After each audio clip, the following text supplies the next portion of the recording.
Kita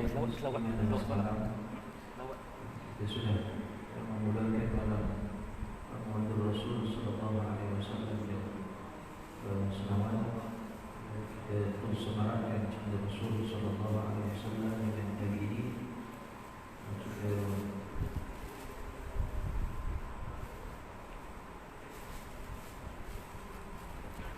selamat yang biasa.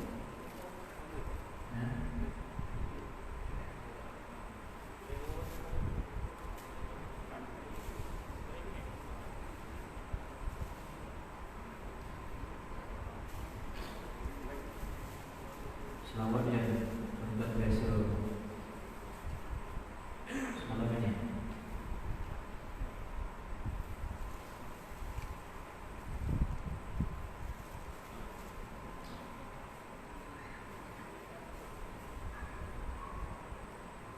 Allahumma salli wa sallim wa barik alaihi wa ala alihi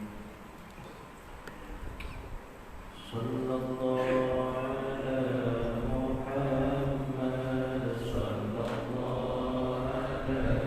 Rasul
لله القائل الحمد لله الذي أرسل رسوله بالهدى ودين الحق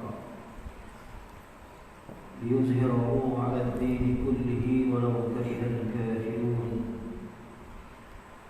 أشهد أن لا إله إلا الله وحده لا شريك له، وأشهد أن سيدنا محمدا عبده ورسوله. اللهم صل وسلم على سيدنا محمد الفاتح لما أغلق الخاتم لما سبق ناصر الحق بالحق الهادي إلى صراطك المستقيم صلى الله عليه وعلى آله وأصحابه حق قدره ومقداره العظيم. رب اشرح لي صدري ويسر لي أمري واحلل عقدة من لساني يفقهوا قولي.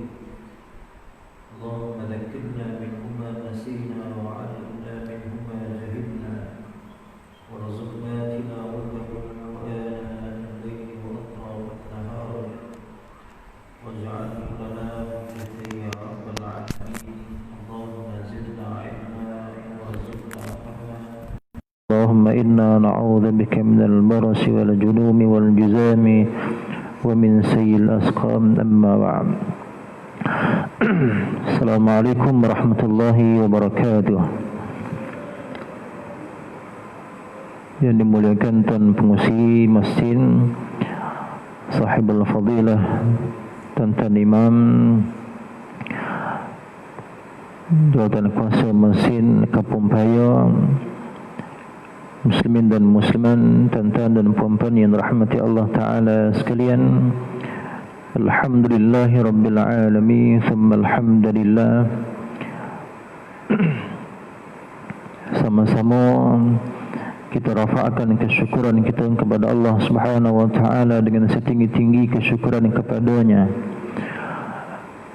di atas limpah dan kurnia dan keizinan yang Allah Ta'ala berikan kepada kita semua, tuan-tuan dan puan-puan sekalian. Kita berada di tanggal yang sangat istimewa, hari yang mana Allah Ta'ala melahirkan insan yang menyebabkan alam ini menjadi cerah, menyebabkan alam ini bersinar dengan cahaya an-nubuwah, dengan cahaya al-mursalin, utusan Allah Ta'ala yang terakhir, yang dihantar oleh Allah Subhanahu wa Ta'ala kepada umat manusia di akhir zaman sehinggalah kiamat. Walaupun tuan-tuan sekalian,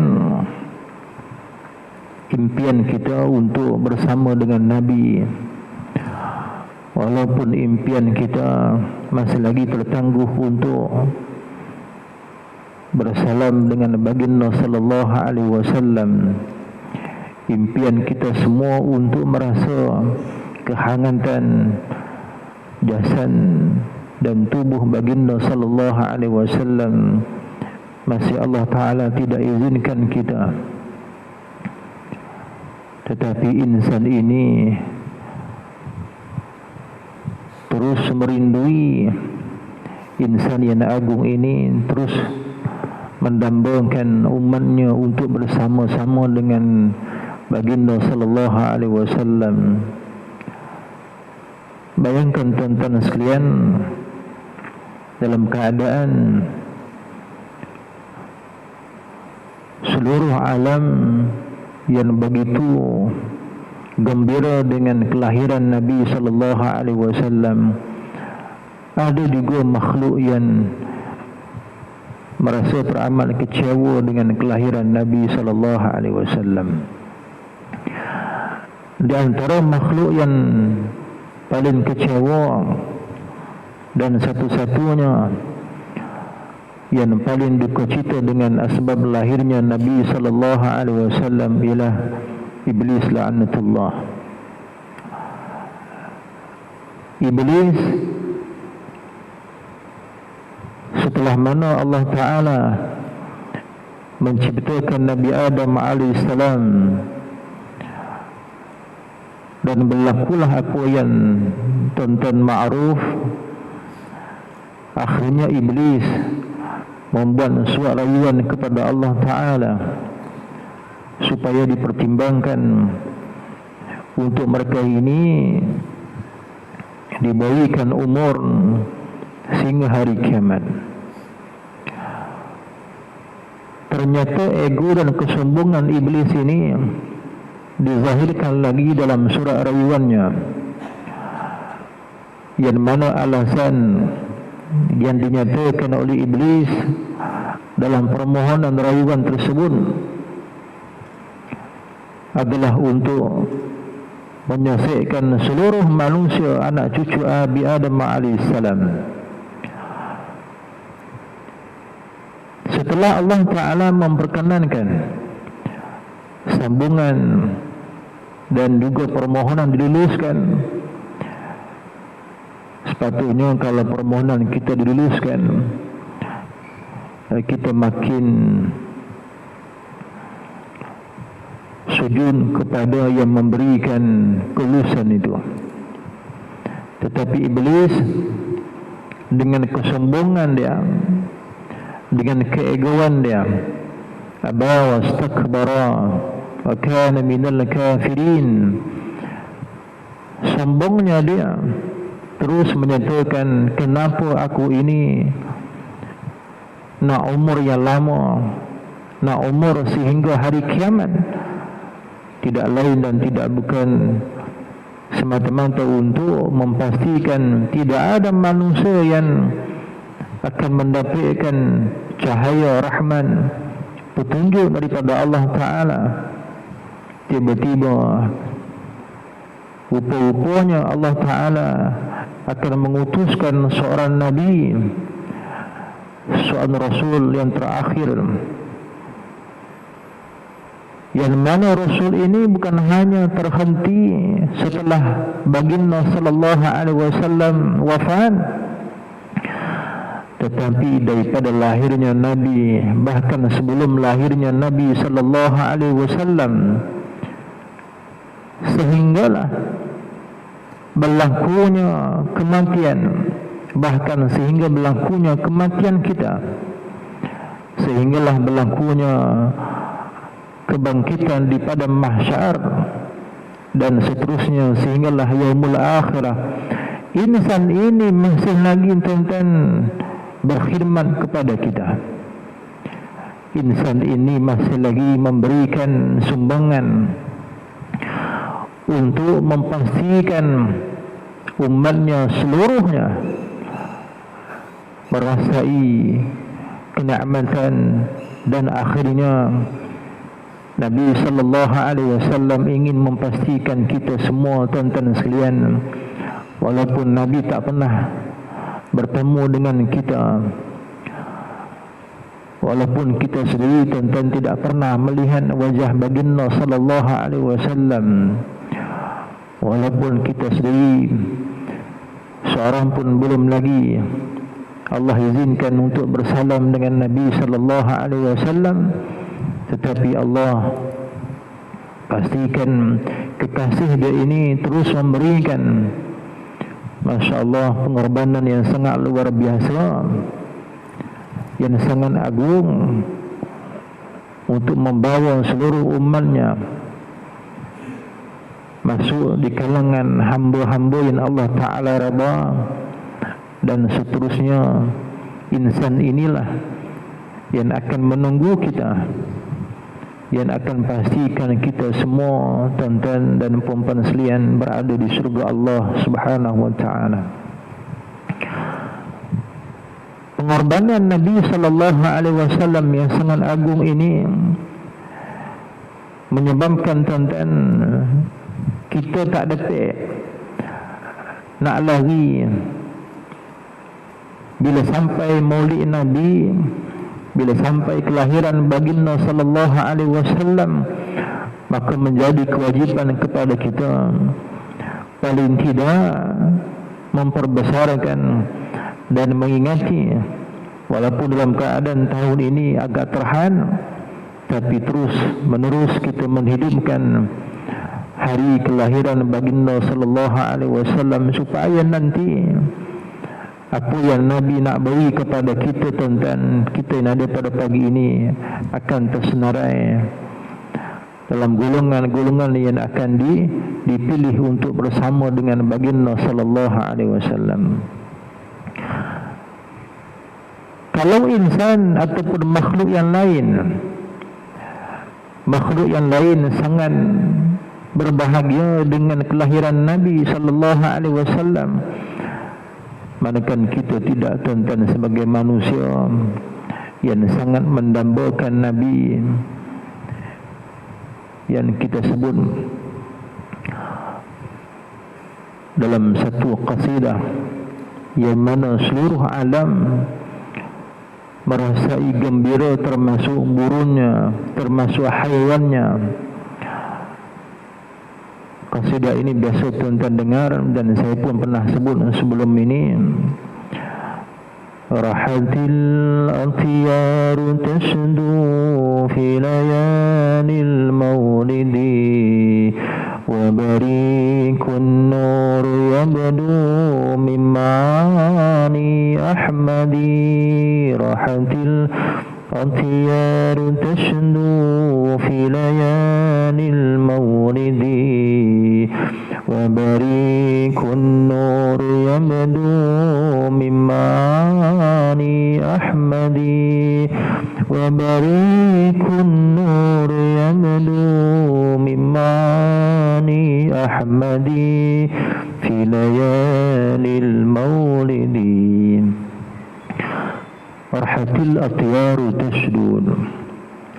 Tuan-tuan, bayangkan bagaimana perasaan makhluk ciptaan Allah yang lain pada malam lahir baginda sallallahu alaihi wasallam, seperti atyar, burung-burung yang mereka sangat disebutkan dalam ayat itu berkicauannya mereka. Ikan di lautnya masing-masing melompat tentang kegembiraan. Dan jika ditanya kepada mereka, apa sebab ni, wahai burung, kau gembira sangat hari ini? Kalau burung boleh memberikan jawapan, hari ini aku tahu siapa yang lahir. Hari ini insan yang akan memberikan rahmat kepada kami ini juga yang lahir pada hari ini, Masya Allah, sudah wajib kepada kami untuk merasai gembira. Insan ini yang akan memberikan cahaya nur. Dengan sebab itu kita memerlukan Nabi sallallahu alaihi wasallam setiap masa. Kenapa kita perlukan baginda sallallahu alaihi wasallam? Dalam keadaan makhluk yang lain, tuan-tuan, perlukan Nabi. Makhluk yang lain sangat bertunggu Nabi. Makhluk yang lain termasuklah binatangnya, lembu, usahnya, kambingnya. Bahkan kambing itu sahabat Nabi daripada muda. Nabi ditakdirkan untuk membela kambing. Kenapa Allah Ta'ala pastikan Nabi sebelum ditauliahkan sebagai Rasul, Nabi dipelihara atau Nabi memelihara kambing? Di antara sebab ialah oleh kerana Nabi nak menguruskan manusia. Nabi nak urus manusia. Selepas itu, maka kambing ini menjadi senjata yang awal untuk Nabi berhadapan dengan kerenah yang akan timbul daripada manusia. Kambing ni, tuan-tuan, di antara makhluk yang agak bega juga. Ya, kambing ni dia punya kenah dia banyak. Jadi kalau Nabi dah berjaya dengan makhluk haiwan ini, maka mudahlah untuk nak jinakkan manusia. Yang perangai pun ada yang agak beganya, ada yang makam yang tinggi tentang kesombongannya. maka nak berhadapan dengan makhluk manusia, maka perlu juga berhadapan dengan makhluk yang lain. Tuan-tuan sekalian, apa sebab kita perlukan Nabi? Yang pertama, Nabi diutuskan untuk mengajarkan kepada kita berkenaan dengan awwaluddin ma'rifatullah. Awal-awal agama kita ialah mengenal Allah Subhanahu wa ta'ala. Nabi diutuskan untuk pastikan seluruh umat manusia, sama ada yang sempat hidup dengan Nabi ataupun tidak seperti kita ini, adalah untuk kenal siapa pencipta ini. Nabi dihantar untuk mengajar satu demi satu tentang soal syariat Allah. Jalan pimpinan yang paling benar ialah pimpinan Rasulullah sallallahu alaihi wasallam, yakni Islam, yang Nabi tinggalkan pusakanya kepada kita pada hari ini. Benda ni tentang tak boleh kita nak ambil picisannya ataupun time kita seronok kita nak ambil, time tak seronok kita tinggalkan, tak boleh. Bila sebut Nabi, bila sebut pusakanya, hadis-hadis dan Al-Quran, mau tak mau tuan-tuan, itulah jalan pimpinan yang paling betul. Perkataan yang sebenar-benarnya ialah kalamullah.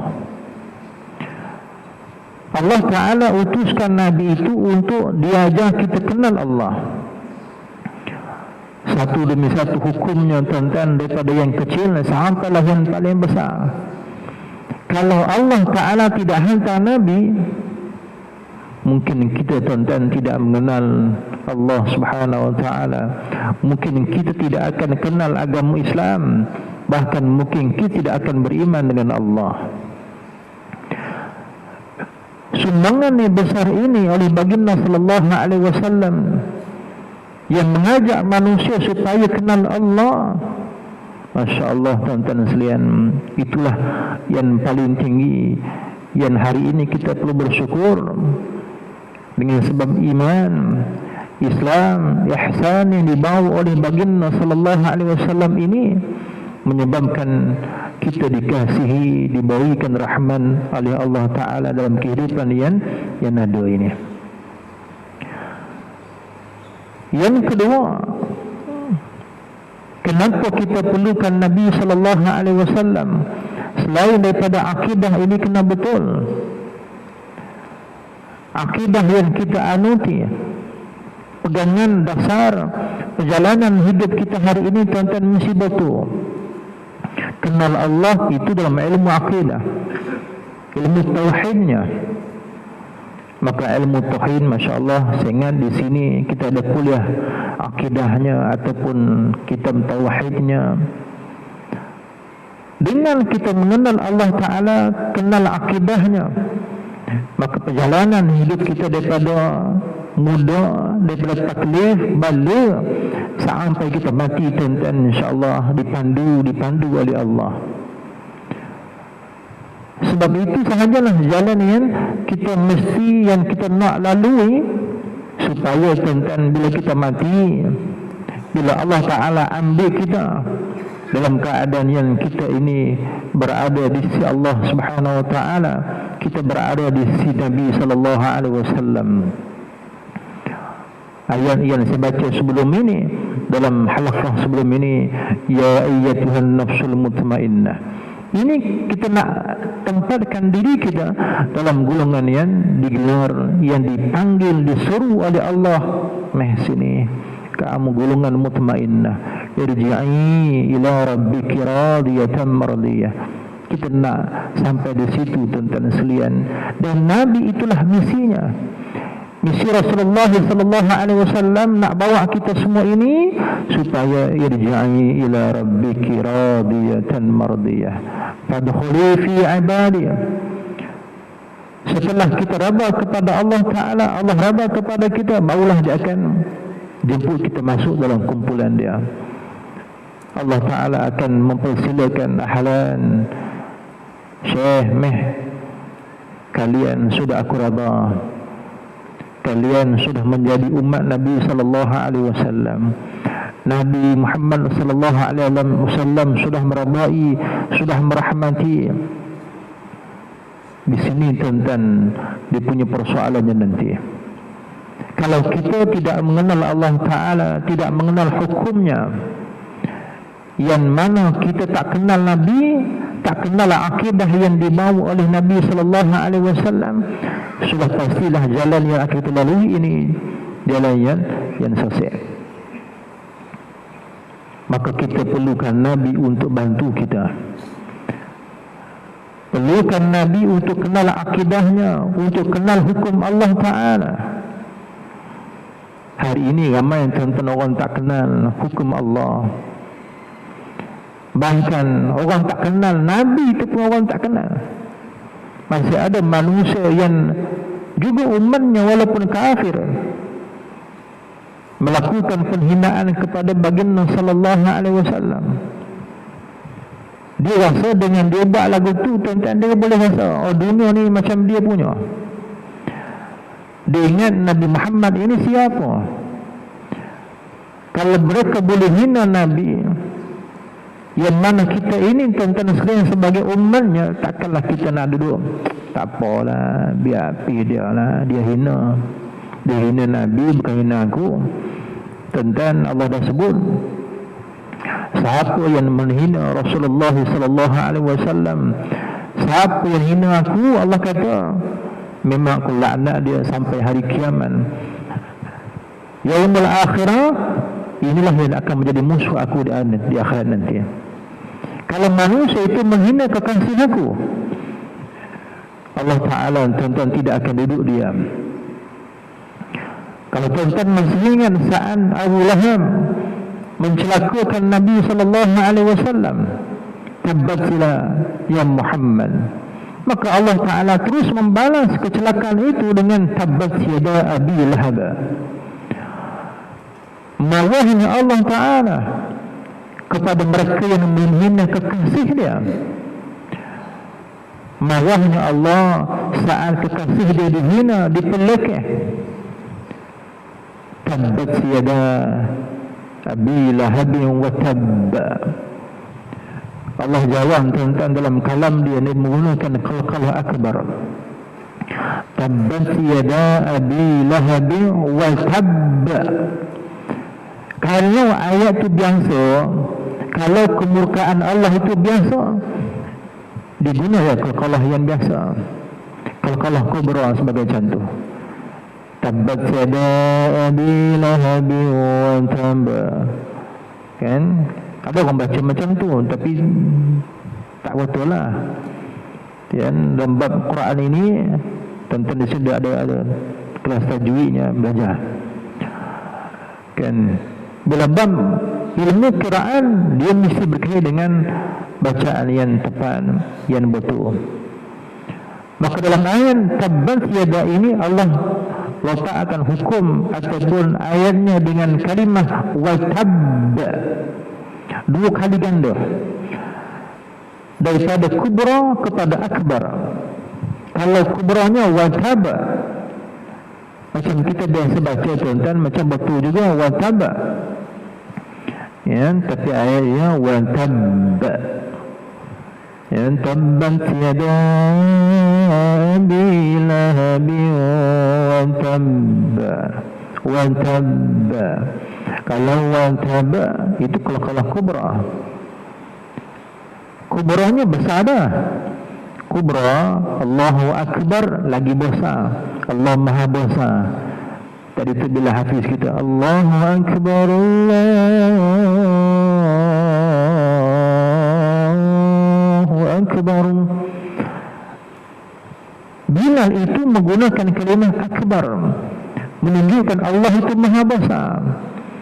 Maka dalam ilmu tajwid pun ada yang besar, ada yang kecil, ada yang lagi besar. Akbar itu kenapa lagi besar? Sebab celakanya itu besar. Allah teramat marah tuan-tuan kepada orang yang hina Nabi. Allah sangat murka kepada golongan manusia sampai Allah tak tunggu kiamat.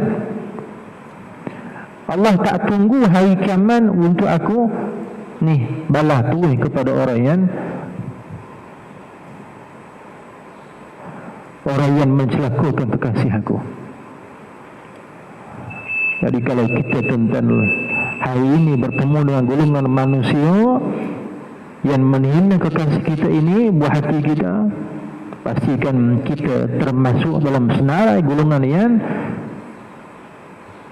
mendukung ataupun pastikan nak buat bantahan, buatlah tuan-tuan. Apa sahaja medium yang boleh kita naikkan balik, kita lawan balik musuh Allah ini, lawan. Kalau hanya dia menghina kita, tuan-tuan, tak ada masalah, halal. Kalau si fulan ini, ustaz, dia hina saya, ustaz, saya kena tuan-tuan, halal saja. Jangan dibawa hinaan itu kepada diri kita untuk kita balas balik, tak payah. Kalau orang tu tuan-tuan ada buat jahat dengan kita, kita balas saja dengan Syekh, ana halal. Maklum, halal dengan saja. Tak boleh ustaz, dia buat jahat betulkan saya. Ya, betul, halal. Cakap halal sedap lah. Tuan-tuan, halal saja. Dengan kata lain, raba saja. Kalau Nabi kita dihina, barulah tuan-tuan tak ada halal. Ya, kalau orang lain dia puli kita, dipelekeh kita, orang lain maki kita, tak apa tuan-tuan, tak apa. Itu kecil ya. Kalau kita tidak halal kan, adalah kita ni tuan-tuan, pahala kita tak banyak, duit akhirat kita tak berapa nak banyak. Kalau kita tidak halalkan pula apa yang kejahatan mereka itu kepada kita, langsung kita tak dapat nak top up tuan-tuan saham akhirat kita. Apabila kita halalkan kan, para isteri halalkan, rasa nak marah ke suami, halal. Yang tak sepatutnya pun kita marah, rasa-rasa nak bongih dengan lelaki, halal, dengan ada sifat bongih. Kalau ada sifat nak tinggi suara dengan suami, jangan. Isteri suami pun sama. Kalau ada rasa kecil hati dengan isteri, halal. Saya terasa hati ustaz dengan rumah saya semalam. Saya ajak dia tidur sama, lain diberi, halal. Halal. Walaupun kita berhak untuk merasai sakitnya, bahkan dia pun sama juga tuan-tuan. Prinsip halal ni walaupun sangat mudah disebut, tapi luar biasa tuan-tuan kesaannya kepada diri kita. Bila sekali kita sebut tuan-tuan, aku halal, aku raba, tuan-tuan akan merasai ketenangan yang sangat luar biasa. Sama lah seperti orang yang ya, bila Allah uji dengan kehilangan duit. Ada saya sebut sebelum ni ustaz, bila saya kena tipu oleh skema minggu lepas 36,300, saya jumpa dengan dia 2 hari lepas. Macam mana Imam? Okey tak? Selepas saya hilang duit ustaz, ditipu Jumaat lepas, Jumaat baru ni saya tanya dia, saya rasa ustaz, walaupun 36,000 saya himpun lama 20 tahun tuan-tuan, duit yang anak dia beri disimpan-simpan dalam masa sejam lebih, skema telefon dia apa-apa, dia terus transfer. Dia mau cakap BDS dia mau lah ya. BSN 10,000, bakinya di IMB sebelah-sebelahnya. Tetapi kata dia, ustaz, saya tenang sekarang. Dengan Allah uji kehilangan duit, tapi jiwa saya tenang. Saya tidak setenang sebelum ini. Allah uji tuan-tuan dengan kehilangan, tapi Allah berikan ketenangan.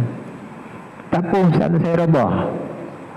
Bila dia keluar perkataan rabah, saya kata Masya Allah Haji, kan, ialah imam memang ujian dia begitulah. Termasuklah imam-imam kat sini pun bila dia imam, makam ujian dia besar. Kalau kita ni makmumnya, ujiannya mungkin kecil lah kan. Kalau pengungsi lagi besar, ya kan. Dah ada dah? Tak ada. Allah. Dah sebab dah cerah baru nampak orang. Sebelum ni tak nampak. Dia nak gurau tapi tak boleh. Gurau semula lah tuan-tuan. Memang nak belasah dia tapi tak apa. Kesian ke imam pengungsi kita. Dan saya support dia. Yang ketiga tuan-tuan, sebab apa kita perlukan Nabi? Saya sebut tadi, iblis khidmat dia, kerja dia ke dunia ni sampai kiamat dia. Tapi Nabi sampai akhirat. Bila kita mati tuan-tuan, Nabi masih nak sambung. Bukan nak sambung, masih terus berikan khidmat dia. Nabi masih lagi ni cari.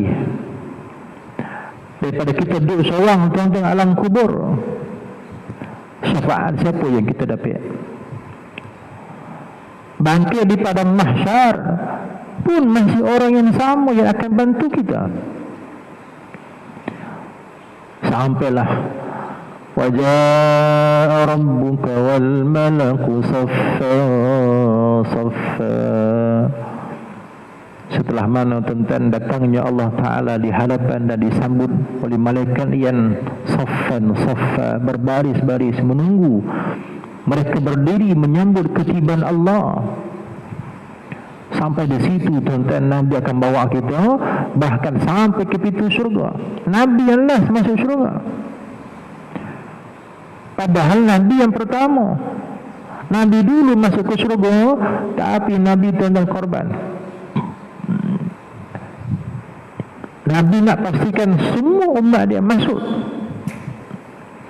Kalau kita tuan-tuan dah dapat syurga kan, agak-agak ingat tak fungsi?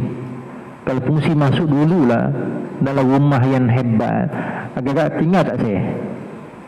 Saya okey lah. Yang lain? Yang lain ingat juga dia fungsi bagus. Kan ada orang dia tak ingat Adam, lantak kau lah. Dia nak dapat tempat yang sadam. Tempat apa? Syurga. Dia tak peduli yang lain lah. Itu tak apalah time tu. Itu watak kita. Tapi Nabi SAW dipospon. Dia tangguh tuan-tuan. Tak apa. Sepatutnya aku terlebih dahulu masuk ke syurga. Bahkan nama aku dengan para sahabat yang sudah dijamin syurga ni masuk dulu. Tapi Nabi tunggu kita tuan-tuan. Kan? Nabi tunggu nak berikan syafaatul uzma, syafaat yang paling besar kepada kita. Dia tak terhenti sampai situ je. Syafaatul uzma akhirat, lagi-lagilah tuan-tuan kita perlukan. Kalau hari ini kita sudah perlukan Nabi untuk bantu kita, nak tengok jalan yang mana tuan-tuan yang betul. Allah beri dua jalan kepada kita, Nabi yang tunjukkan. Syekh, pilih jalan ni Syekh. Jalan siapa? Jalan aku. Syekh, hang pilih jalan yang aku tinggalkan kepada kamu ini. Jangan lawan. Islam yang aku tinggalkan ini, pegang elok-elok. Kalau ada mereka yang lawan Islam, Syekh, hang kena pertahankan. Hang jelaskan kepada mereka, inilah sahaja yang akan selamatkan kalian di sini dan juga di akhirat sudah tentu. Maka kita perlukan Nabi tuan-tuan terus, walaupun kita tidak bersama dengan Nabi sekarang, tapi Masya Allah Nabi itu masih hidup. Tuan-tuan bayangkan saat tuan-tuan ziarah makam Nabi SAW, apa tuan-tuan sebut? Apa tuan-tuan doa saat berhadapan dengan makam Rasulullah? Umpama Nabi berdiri tuan-tuan menyambut kita, Nabi sambut kita, ahlan, masuklah rumah aku. Bagaimana Aminah dulu tuan-tuan, selepas kelahiran Nabi SAW, bila mana unta Halimah Sa'diyah yang dalam keadaan penat, yang tidak ada tenaga, Tetapi apabila sampai di bumi Makkahul Mukarramah, kuda itu bertenaga, akhirnya dia berlari tuan-tuan, meninggalkan Halimah menuju di hadapan rumah Nabi sallallahu alaihi wasallam. Kalau unta itu tahu saat Nabi kecil itu pun dia tahu dah ni rumah siapa. Unta kenal tuan-tuan. Dia menuju ke rumah Aminah, walaupun Halimah ni tak tahu rumah siapa yang apa dia. Sebab dia dah tahu dah sahabat-sahabat dia yang mai lawan tu, yang sampai lawan sudah ambil semua anak-anak yang di kalangan orang kaya. Dan dia pun dapat khabar yang tinggal semua orang miskin. Yang tinggal hanyalah anak-anak yatim. Termasuklah yang terakhir baginda sallallahu alaihi wasallam, dia seorang aja. Masya-Allah, Halimah ni merupakan ibu susuan yang sangat luar biasa tuan-tuan. Bertuah dia. Bila Halimah follow untuk Aminah, bila unta dah masuk dalam pagar, orang Arab ni sangat memuliakan tetamu tuan-tuan. Dia belum apa-apa lagi dia ajak makan dah. Bila sampai di hadapan tangga dia kata, "Mai kita makan dulu, kita minum dulu." Nama tak tanya lagi, tapi dah ajak makan dah. Kalau tuan-tuan ajak makan dulu ke? Haji, makan dulu ke sembang dulu? Sembang dulu kan? Sembang dulu 2 jam setengah, air belum keluar lagi kan. Tapi Aminah tuan-tuan, saat sampai saja Halimah, dia sudah, "Mari kita minum dulu, mari kita makan dulu." Dah makan itu barulah Aminah tanya, "Han siapa?" Kata Halimah, "Aku Halimah." Nama Halimah ini tuan-tuan sebenarnya sudah masyhur di kalangan Bani Sa'ad. Sa'adiyah itu Bani Sa'ad. Dia sudah kenal nama-nama ibu susuan yang hebat ni, sudah dikenali. Maka bila Aminah tahu bahawa ini Halimah Sa'adiyah, naam, insya-Allah Aminah peluk Halimah. Dan di sudut itu ada buayan. Halimah melihat cahaya yang terpancar pada buayan itu. Masya Allah, dia tengok saat bayinya sudah terpancar cahaya an-nubuwah. Saat bayi itu masih lagi tuan-tuan, Masya Allah, Allah tunjuk dah bayi lagi. Ini bukan manusia, baby yang biasa. Maka Halimah mendekati baginda sallallahu alaihi wasallam dalam keadaan menangis. Akhirnya dia diberitahu Aminah, "Wahai Aminah, baby ni tengah lapar." Kata Aminah, "Betul, aku tak pernah susukan dia. Susu aku tak ada. Susu Aminah tak ada." Akhirnya Halimah menyusukan Nabi yang susu dia sebelum ini pun tidak ada belah kanan. Tetapi dengan sebab diletakkan mulut baginda sallallahu alaihi wasallam yang berkat ini ke susu Halimah, maka terus tuan keluar.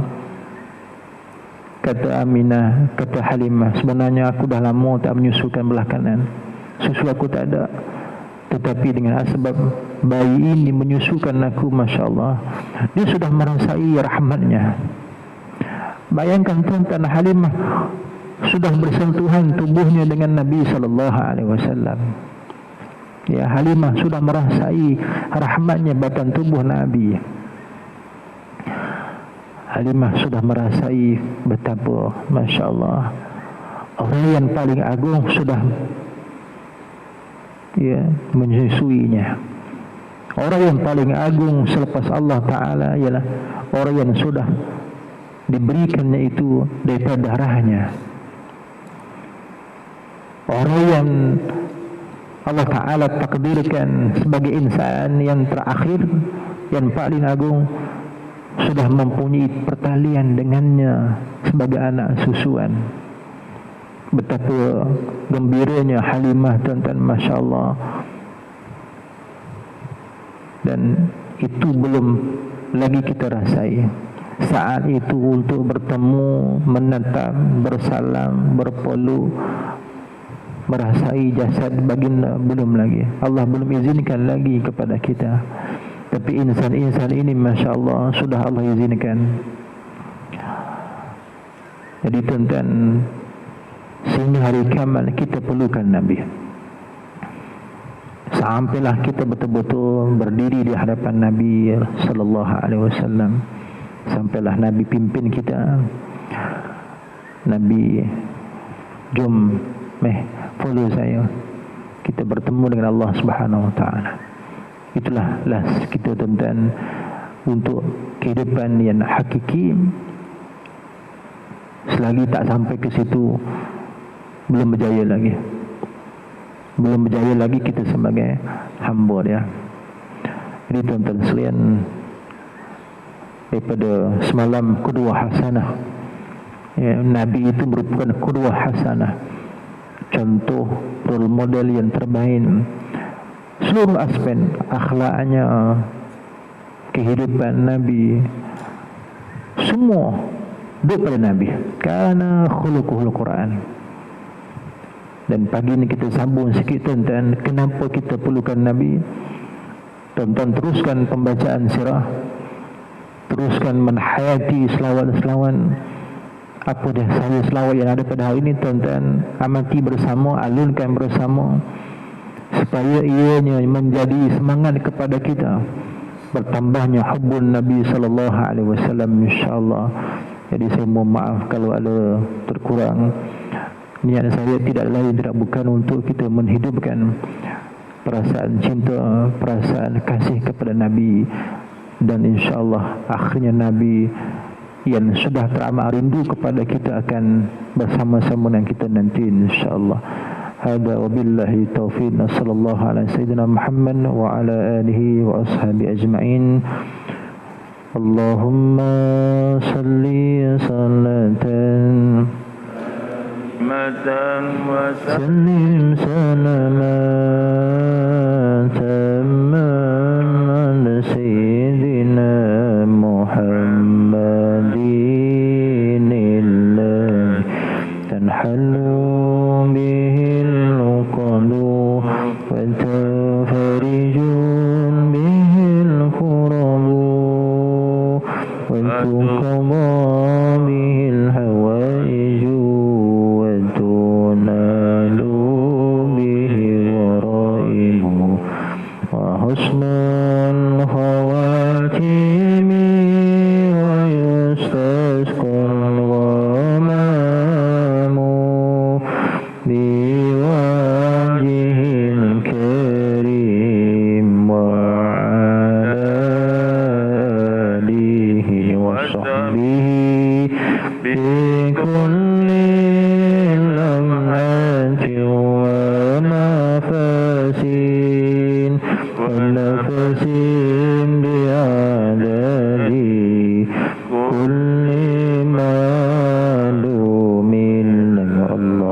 وصحبه في